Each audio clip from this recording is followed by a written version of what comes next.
हमारे खुदावंद यीशु की अंजील मुक़द्दस यूहन्ना के मुताबिक उसका 21वां बाब 20 से 25 आयत तक। उस वक्त पतरस ने मुड़कर उस शागिर्द को पीछे आते देखा जिसे यीशु प्यार करता था और जिसने शाम के खाने के वक्त भी उसकी छाती पर झुककर पूछा था कि खुदावंद तेरा पकड़वाने वाला कौन है।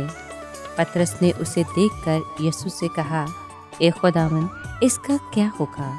यीशु ने उससे कहा, अगर मैं चाहूँ कि जब तक मैं ना आऊँ ये ठहरा रहे तो तुझको क्या, तू मेरे पीछे हो ले। बस भाइयों में ये बात मशहूर हो गई कि वो शागिर्द ना मरेगा, लेकिन यीशु ने उससे ये नहीं कहा था कि ये ना मरेगा, मगर ये कि अगर मैं चाहूँ कि जब तक मैं ना आऊँ ये ठहरा रहे तो तुझको क्या।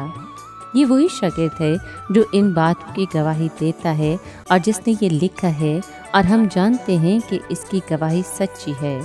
मगर और भी बहुत से काम हैं जो यीशु ने किए, और अगर वो जुदा जुदा लिखे जाते तो मैं गुमान करता हूँ कि किताबें जो लिखी जाती दुनिया में समा न सकती।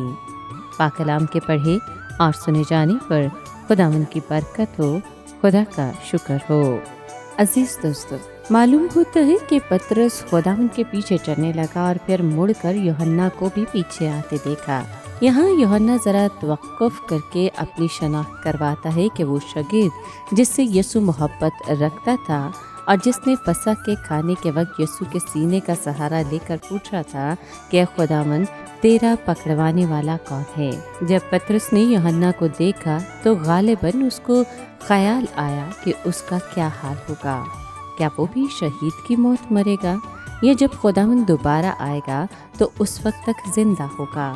चुनाचे पतरस ने खुदावंद से यूहन्ना के मुस्तकबिल के बारे में पूछा। खुदावंद का जवाब यह था कि पतरस को यूहन्ना के मुस्तकबिल से वास्ता नहीं रखना चाहिए।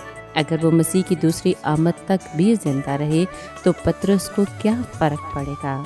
मसीही खिदमत में बहुत सी नाकामियाँ इसी वजह से होती हैं कि खुदावंद से वास्ता रखने के बजाय शागिर्द एक दूसरे के मामलात से ज़्यादा वास्ता रखने लगते हैं। खुदावंद के अल्फाज को गलत अंदाज से पेश किया गया था। उसने ये नहीं कहा था कि मैं दोबारा आऊँगा तो यूहन्ना अभी ज़िंदा होगा। उसने सिर्फ इतना कहा था कि अगर ऐसा हो भी तो इसका पतरस पर क्या असर पड़ेगा। यूहन्ना को एहसास हासिल हुआ कि उसने यीशु मसीह का मुकाशफा लिखा जिसमें आखिरी आयाम का तफसील से बयान है।